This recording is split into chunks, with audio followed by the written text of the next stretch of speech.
Donc, est-ce que vous connaissez ce que sont les nudges? Les nudges, c'est tous ces petits moments sur une interface où, en fait, on va vous mentir, on va vous attraper, on va jouer sur des biais cognitifs pour vous emmener vers un mauvais chemin ou vous manipuler tout simplement. Ok, je vais vous montrer ma chaîne YouTube Bastille, ma chaîne principale. Si vous êtes ici sur Bastille sans MS, sachez que j'ai une chaîne principale avec des longs formats. Et je parle souvent des nudges parce qu'ils sont présents dans beaucoup de nos applications aujourd'hui. Notamment, j'ai une vidéo qui parle de ça autour de Temu. Voilà, comment Temu vous arnaque, c'est une liste de nudges. Et j'ai d'autres vidéos qui parlent de ces sujets-là aussi. C'est un sujet assez récurrent dans l'UI design. Mais aujourd'hui, on a un autre YouTuber qui s'appelle Hey Samy qui a sorti la vidéo Comment influencer le monde avec une petite phrase. Donc, il parle littéralement des nudges. Et j'aimerais qu'on la regarde ensemble et qu'on réacte pour rajouter nos questions, nos connaissances par-dessus.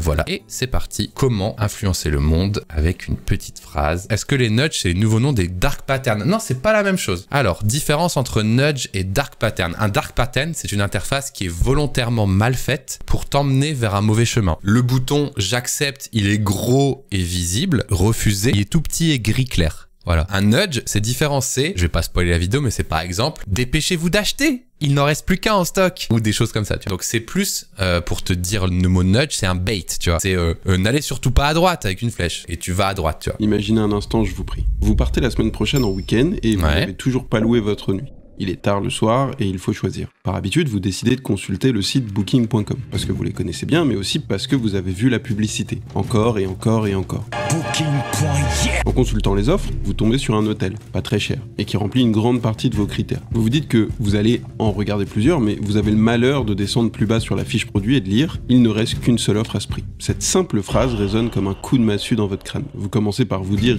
que ce n'est qu'une technique marketing bien trop utilisée, mais la musique elle s'arrête pas. Vous commencez à calculer les probabilités, parce que vous avez l'impression que, comme par hasard, ça tombe toujours sur vous. Vous imaginez dans une partie d'échec mental avec Booking, en vous disant qu'il s'agit d'une feinte, qu'il prêche le faux pour vous inciter à cliquer, ou l'inverse, en fait. Vous n'êtes plus sûr de rien. Votre raisonnement s'étiole petit à petit, et finalement, vous cliquez sur réserver. La pression était trop forte. Votre peur de passer à côté de l'offre l'a emporté. Vous êtes satisfait, mais pour autant, vous avez ce sentiment un peu diffus qui reste. Celui de vous être bien fait avoir. Celui d'avoir pris une décision légèrement forcée. Celui d'avoir été finalement manipulé. Et celui de vous dire à quel point une simple petite phrase peut avoir autant d'impact sur vous. Voilà, donc vous avez compris la différence, la nuance entre nudge et dark pattern. Dark pattern, c'est volontairement mal fait pour te faire te tromper. Un nudge, c'est, moi j'appellerais ça un bait, tu vois.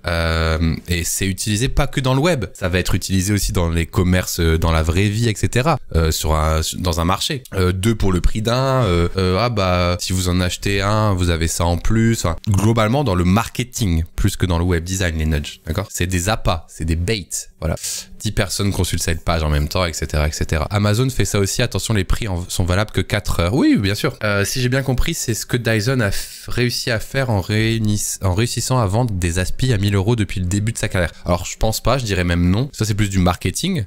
Mais il n'y a pas de nudge. Je pense pas que Dyson ils disent vite achetez l'aspirateur à 1000 €. C'est plutôt sur des trucs bon marché les nudges. C'est pas sur des trucs haut de gamme. Sur le haut de gamme, ce sera plus du marketing. Haut de gamme, là, c'est plus du nudge en mode dépêchez-vous quoi. Dans le cas de Booking, c'est réel, c'est de l'info en soi. Bah, il va avoir des débats sur est-ce que c'est vrai. Parce qu'en fait, il suffit de mettre... Imagine, il y a une chambre à 100 € et il t'écrit « Il ne reste plus qu'une chambre à ce prix-là, dépêchez-vous ». C'est vrai, en factuellement. Mais eux, ils ont construit leur système pour que tu aies une chambre à 100 €, une chambre à 101 €, une chambre à 102 €, une chambre à 103 €. En fait, ils vont générer leur catalogue produit avec à chaque fois une ou deux chambres au même prix, mais à chaque fois, c'est plus ou moins la même chambre. Juste, elle change de prix de 1 ou 2 €. Ce qui fait que ce sera toujours une chambre disponible à ce prix, tu vois. Dépêchez-vous. Ils vont toujours trouver des moyens détournés pour faire du nudge, qui sera du coup factuel, comme tu l'as dit. Et il en reste plus qu'une à 100 €. Mais qu'en fait, il en reste 26 à 101 € et que ce sera jamais rempli, quoi. Allez, on continue la vidéo de Samy. Cette phrase, c'est un nudge. Un nudge. C'est le nudge. Nudge. Les nudges? Alors ça, je remonte parce que c'était ma tête. Cette vidéo, elle date, mon gars. Regardez, le setup, il n'était pas encore construit. Je crois que c'est une vidéo sur les nudges que j'avais dû faire il y a 3 ans à peu près. Un nudge. C'est le nudge. Nudge. Les nudges? Et comme vous allez le voir, vous n'imaginez pas à quel point vous auriez peur de passer à côté. Commençons, je vous prie.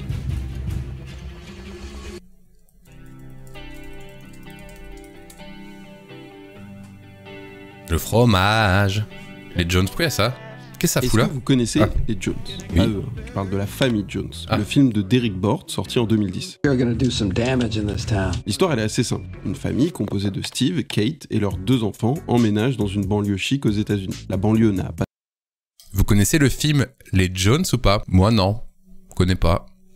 spécialement d'importance, tout autant que la ville dans laquelle ils sont d'ailleurs. Tout ce qu'il faut retenir, c'est une chose. Cette famille sont des acteurs payés par une société de marketing pour promouvoir des nouveaux produits au voisinage. C'est trop bien comme concept. C'est une fausse famille spéciale placement de produits, quoi. C'est trop marrant.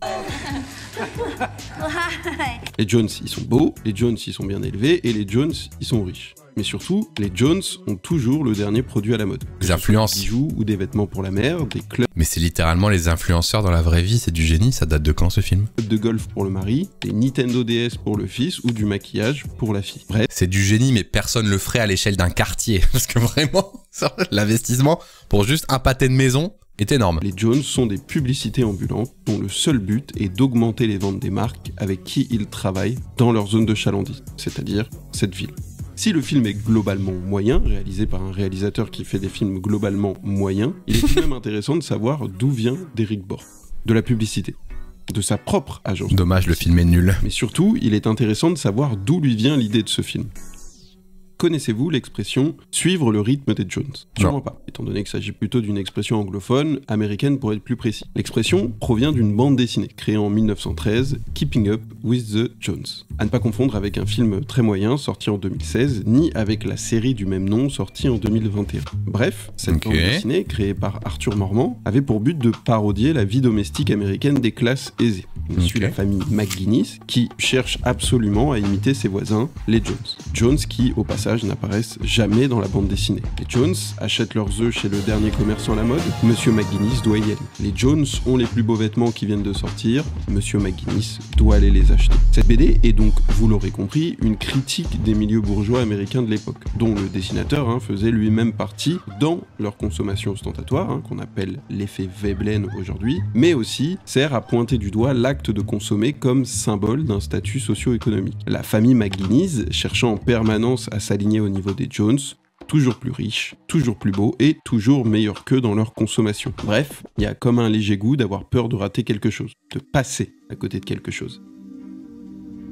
Si cette expression peut être attachée à des comportements socio-économiques comme l'effet Diderot, l'effet Veblen ou le capital symbolique, elle est aussi le prémisse d'un autre terme qui, pour le coup, c'est bien plus généralisé dans nos sociétés modernes, le FOMO. La peur de rater quelque chose, ou Fear of Missing Out en anglais, est une expérience émotionnelle dont on a beaucoup parlé ces dernières années. Cette semaine, je vais vous parler de FOMO. FOMO, do you know what FOMO is? Je pense que la formation a bien été intégrée. Si vous avez cette sensation désagréable de rater quelque chose quand vos proches sont en train de vivre une expérience de leur côté, c'est la FOMO. Plein FOMO. Et si la vidéo devait pas traiter particulièrement de ce sujet, parce que bon, il n'y a pas spécialement de lien avec le marketing à première vue, quand on commence à s'intéresser à l'origine du concept, ou plutôt qui l'a mis sur le devant de la scène... Est-ce que les soldes en général c'est du nudge? Un petit peu, mais il faudrait voir aussi s'il faudrait pas rajouter une couche d'urgence. Enfin, on va voir. J'ai hâte de voir sa définition.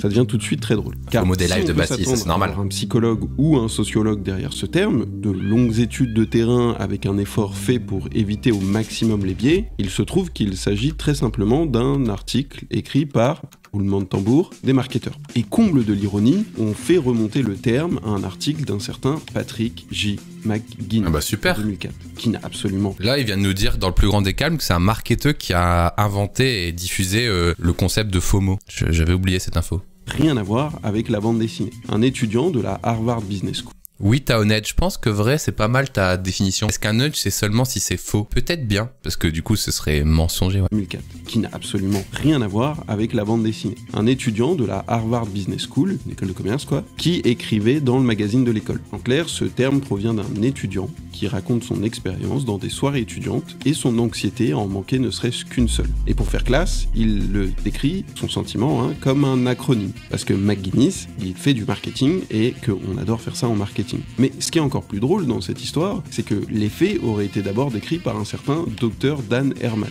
depuis 1997, avant de le formaliser sous le nom FOMO dans un article sorti en 2000 dans une revue business. Et ce qui est encore plus drôle, c'est que, en vrai, le Dr Dan Herman, il est surtout plus consultant marketing que chercheur. Mais surtout, qu'en décrivant ce phénomène, il cherchait principalement à vendre son idée de short brand management, qui pourrait se traduire simplement par l'intérêt de créer des marques fortes très rapidement sur des produits qui se consomment vite.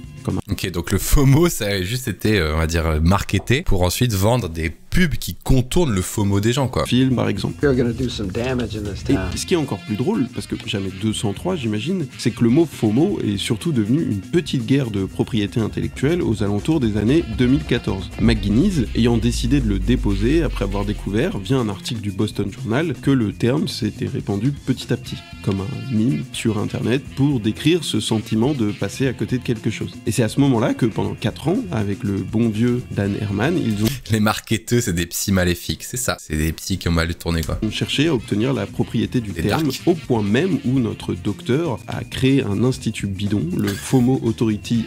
Autorité du FOMO. Juste pour pouvoir déposer le nom.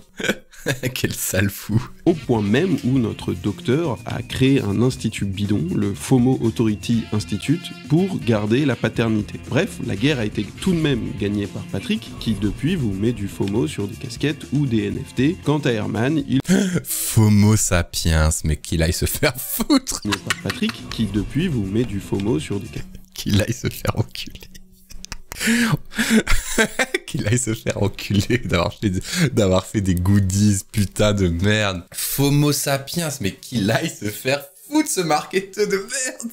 Genre limite, le mec il découvre une maladie et il fait des goodies, quoi. Caricature un peu, mais bon, je les veux. Non, achète surtout pas ça, je t'en supplie, c'est horrible. On dirait un t-shirt acheté sur Goéland, le magazine Goéland, quand j'étais en 5ème B. Arrête. Casquettes ou des NFT. Quant à Herman, il... Les timers, c'est du FOMO. Ouais. Sous toutes ses formes pour aider les entreprises à l'exploiter. Alors attention, j'ai jamais dit que ce ressenti, surtout avec l'explosion des réseaux sociaux, n'existe pas. Je vous prie. Au contraire, cette forme d'anxiété semble d'autant plus corrélée à l'augmentation massive des échanges d'informations et de contenu dans le monde. Bref, c'est une anxiété exacerbée par notre époque ultra connectée. Mais ce qui est intéressant dans cette histoire, c'est que ce terme provient de personnes qui feraient tout pour exploiter votre anxiété à la perte. Pas pour y trouver une solution ou pour aider les personnes qui en souffrent réellement à un niveau clinique, mais plutôt pour calquer un narratif de consommation. Un narratif dans lequel les prochaines années seront marquées par ce sentiment, votre aversion à la perte. Ce qu'on appelle aussi le marketing de la faim, il a jamais été aussi présent dans notre époque saturée en marques. Stock faussement limité pour gonfler l'intérêt d'un produit comme chez Rolex, remise spéciale pour toutes les occasions possibles et imaginables comme l'arrivée fracassante du Black Friday en Europe, ou jeux de jambes furtifs sur des délais promotionnels de plus en plus courts qui se répètent inlassablement comme nos amis les vendeurs de formation. Mais cette aversion à la perte peut prendre une forme plus discrète, moins consciente. On appelle ça le nudge, et plus précisément le nudge marketing. Ok, donc là on y arrive. Intro un peu longue, je pense c'est pour ça que sa vidéo elle marche moins bien que d'habitude. On est quand même à la 7ème minute, on est quand même à 66% de la vidéo et on y va doucement. En fait, en gros, il nous explique que l'aversion à la perte, le FOMO, tout ça, et que le nudge, c'est une sous-catégorie très précise d'un terme marketing et qu'on va du coup pouvoir découvrir maintenant. Commençons. Qu'est-ce qu'un nudge ? Ce terme, qui pourrait se traduire par coup de pouce, a pour but d'inciter un changement de comportement chez une personne, ou plutôt un groupe de personnes, de façon indirecte. En clair... Ok, coup de pouce. En gros, c'est la petite impulsion, petit coup dans le dos, en mode vas-y, tu vois. On te pousse un petit peu contre ton gré vers un choix, en gros. On influence un groupe de personnes sans le contraindre par un levier externe. L'exemple le plus simple que je puisse vous donner, c'est ça. Ces passages en 3D sont expérimentés depuis mercredi.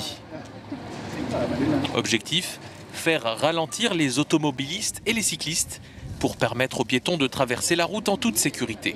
Si vous avez déjà conduit une voiture, vous avez sûrement croisé ces passages piétons à un moment ou un autre. Et comme beaucoup d'automobilistes, vous avez sûrement bugué la première fois et ralenti. Avant de vous dire que « haha, c'est beau l'art, je me suis bien fait avoir ». Bref, le nudge a fonctionné. Pensez que c'est efficace ? Ouais, je pense. Mais comme vous l'aurez compris, ce nudge est aussi par la même occasion... Qui en a déjà vu. J'en ai jamais vu. Une fois, j'ai roulé sur un piéton. Du coup, je me suis dit, ah, je me suis bien fait avoir et tout. Je me suis dit, c'est sûrement un piéton peint sur le truc. Peint sur le béton, quand même pas un vrai piéton, tu vois. Bref, mais ça, j'ai jamais vu, non. Ça marche pas ? En fait, ça marche la première fois, peut-être. Non, chez moi, dans ma région, Il y a beaucoup, tu sais, les dodanes carrés orange au milieu, là. Et je trouve qu'ils sont horribles parce qu'en vélo, tu glisses dessus. Moi, j'aime bien ça, j'aime bien ce nudge. Exemple de limite de cette pratique. Ah si, moi, j'ai déjà vu des faux enfants en plastique qui sont comme ça, sur le côté de la route. Et souvent, ils mettent ça à côté des écoles, en mode attention. Et ça, du coup, en vrai, ça peut marcher. Tu te dis, ah, il y a quelqu'un. Ah non, c'est bon, tu vois. Et du coup, t'as un peu ralenti, quoi. Mais les passages piétons 3D, j'ai pas vu, j'avoue. Je sais pas si ça sera efficace. Désolé, je m'épose, mais les faux gosses en plastique, on a partout. Et quelqu'un dit les enfants en mode figurine qui s'habillent comme le gars de Haribo. Effectivement, ce mec en 3D, cet enfant en 3D, est le personnage et la mascotte de Haribo. Clairement, tu as raison, c'est exactement ça. Une fois que les gens le savent, ils font moins attention. Hein. Parce que l'idée du nudge est à la base plutôt politique. On a vu pousser des unités spécialisées aux États-Unis sous Obama, en Angleterre, mais aussi en France sous Macron. Et donc très dépendante de l'éthique qu'on y met aussi derrière. Ainsi, si la plupart sont plutôt inoffensifs, voire totalement inefficaces sur le long terme, comme l'exemple des passages piétons en 3D, d'autres modifient totalement l'approche d'une situation et mettre des flèches par terre ou des lignes par terre, ça fait que les gens ils prennent le bon côté de l'escalier et jouent à droite ou à gauche. Ça, c'est bien ça. Donc, par la même occasion, pose des questions sur l'influence indirecte. Vous êtes, depuis 2017, tous et toutes donneurs d'organes par défaut. Si depuis toujours il fallait se déclarer donneur d'organes, depuis 2017, vous devez vous déclarer comme non-donneur. Depuis aujourd'hui, si les conditions sont réunies, les organes d'une personne sont prélevés automatiquement. C'est bien ça, non ? D'inscription en ligne sur le registre national des refus. Bien. Cette simple inversion, c'est un nudge. Et pour le coup, un nudge plutôt efficace, pour un coup presque nul. Si dans cet exemple, l'idée est un véritable coup de pouce pour la problématique de la mouche dans l'urinoir pour pisser au bon endroit, exactement, ça c'est un nudge. De santé publique. C'est même la définition même du nudge, quoi. C'est que tu cherches à toucher la petite cible. De don d'organes, ces mêmes nudges peuvent donc être utilisés pour des raisons un peu moins glorieuses. Principalement parce que ce qui définit un nudge, en plus de son caractère optionnel et non contraignant, c'est aussi une forte efficacité pour un coût très faible. Autant dire que c'est du pain béni en marketing pour influencer le consommateur. Et s'il existe autant un panier de basket au-dessus d'une poubelle, oui, un peu. Tant de nudges que de produits, il y a une branche de ces nudges qui ne repose essentiellement que sur un point, notre aversion à la perte, sous toutes ses formes. Que ce soit une véritable perte ou le sentiment de rater quelque chose que d'autres personnes expérimentent. Le FOMO, vous avez compris le truc maintenant, je pense. Tous les liens se font, suivez un peu, je vous prie. En marketing, on peut aussi utiliser des nudges, à travers le design ou à travers les fonctionnalités, comme par exemple le fait qu'un épisode se lance automatiquement sur Netflix. Dark pattern, ça. Ce qui m'intéresse le plus dans cette vidéo, ce sont les nudges à travers les mots. Dans le design, on appelle ça la microcopie. Ce sont tous les petits messages d'aide, les libellés, les messages d'erreur, voire des textes d'instruction. Ils doivent être courts et aider l'utilisateur. Ok, ça c'est bien ça. Cancel, keep plan, cancel. Ouais, ça on a déjà parlé aussi. L'utilisateur à correctement comprendre ce qu'on attend de lui. Mais ça peut aussi être utilisé comme un puissant nudge. Ok, reprenons notre exemple du début, je vous prie. Nous sommes sur Booking. Je vous prie toi-même. Laquelle, et regardez bien. Combien de nudges voyez-vous maintenant ? Alors, combien de nudges voyez-vous maintenant ? Moi, je vois parfait pour séjour de une nuit. Ça, c'est un nudge texte. Bon, réservé, le verbe est bien choisi, mais je verrai pas ça comme un nudge. Bonne situation géographique, très bien notée par des récents voyageurs nudge. Après, genre, il faudrait que tu scrolles pour que j'en vois d'autres, quoi. Alors, vous allez voir qu'il y en a pas mal. Une première phrase anodine, en apparence. Yes! Let's go! Peut-être un peu overreact. Pour nous dire que l'hébergement est parfait pour une nuit. Un prix remisé qui incite à la bonne affaire alors qu'on... Mais c'était pas marqué... Non mais attends, c'était pas sur l'écran, comment je peux le trouver? Je tombe par terre. Ne sait même pas à quoi correspond le prix neuf. Une offre à durée limitée pour accentuer le prix remisé. Une simple phrase plus bas pour nous dire qu'il reste 6 hébergements. Alors est-ce que c'est vrai, est-ce que c'est faux? On n'en sait rien. Et enfin, une dernière phrase qui indique que la disponibilité peut être limitée car beaucoup d'hôtels... J'adore ça. À vos dates à Paris, plus beaucoup de place. Vous allez peut-être dormir dehors. Vraiment le truc agressif, quoi. Similaires sont déjà bookés dans la zone. Pourquoi me dire ça? On dirait un vendeur but qui... En vrai, moi, je pisse sur Booking. Hein. Booking, je me suis fait arnaquer 2 fois de la thune. J'en ai marre que je vous raconte un jour. Il me dit qu'il a déjà 3 personnes intéressées par le canapé que je regardais. Vous l'aurez compris, sur une simple fiche produit, on peut déjà voir de façon très évidente 5 nudges qui paraissent anodins, mais qui ne le sont pas. On peut même s'amuser à faire l'exercice sur Amazon. Une petite phrase pour dire qu'il s'agit d'une des meilleures ventes. Pourquoi? Comment? Qui? Une deuxième phrase pour indiquer le nombre d'achats au cours du dernier mois. Alors celle-ci, elle est très forte, parce qu'en vrai, on s'en fout, on n'a pas de part chez Amazon, mais c'est assez incroyable parce que ça nous rassure sur notre achat. Et enfin, ils sont si forts en logistique qu'ils s'amusent même à mettre des petits coups de pression. Oui, commandez dans 2 heures et recevez-le demain, bien sûr, on veut, ça c'est bien, ouais. Pour commander au plus vite. Retour gratuit, ouais. Et peut-être... Retour gratuit, donc tu peux l'acheter, tu pourras le renvoyer au cas où. Peut-être que maintenant, vous vous dites que ces nudges, on les trouve partout. Dans oui. les jeux vidéo, la culture, les soldes exceptionnels, et j'en passe. Nous sommes entourés constamment. Ah, meilleure vente sur Amazon, ça marche sur moi, mais évidemment, ça marche de fond. De nudges. Alors encore une fois, hein, la question n'est pas de dire si ces nudges sont positifs ou négatifs, comme vous l'aurez compris, et c'est aussi la limite du principe, tout dépend de l'éthique qui est mise derrière. Et c'est d'ailleurs ce qui est pointé du doigt depuis des années. Mais si l'intérêt du nudge est très contextuel, les grosses entreprises qui l'utilisent aujourd'hui répondent parfaitement à son problème le plus important, qu'on a exposé plus tôt, son efficacité sur le temps. Car si un état peut ressembler à un paquebot, c'est une autre histoire pour des entreprises comme Amazon ou Booking, qui non seulement disposent d'un volume de données suffisamment important pour mesurer précisément l'impact de ces nudges, mais qui en plus peuvent les adapter au fur et à mesure de leur efficacité. Ma femme m'a dit que j'allais me régaler ce soir, est-ce un nudge? Ça va, bro? Tout dépend de ce que l'on met derrière. L'idée était de vous ouvrir à une question simple. Comment ces petites phrases du quotidien peuvent autant nous influencer? Alors, la prochaine fois, avant de dégainer votre carte bleue, pensez-y, je vous prie. Ouais, arrête de dire je vous prie, c'est fini. Ok, très intéressant. Très intéressant. Bravo, bravo. Je vous remets le lien de sa vidéo dans le chat. Du coup, la chaîne c'est Asami.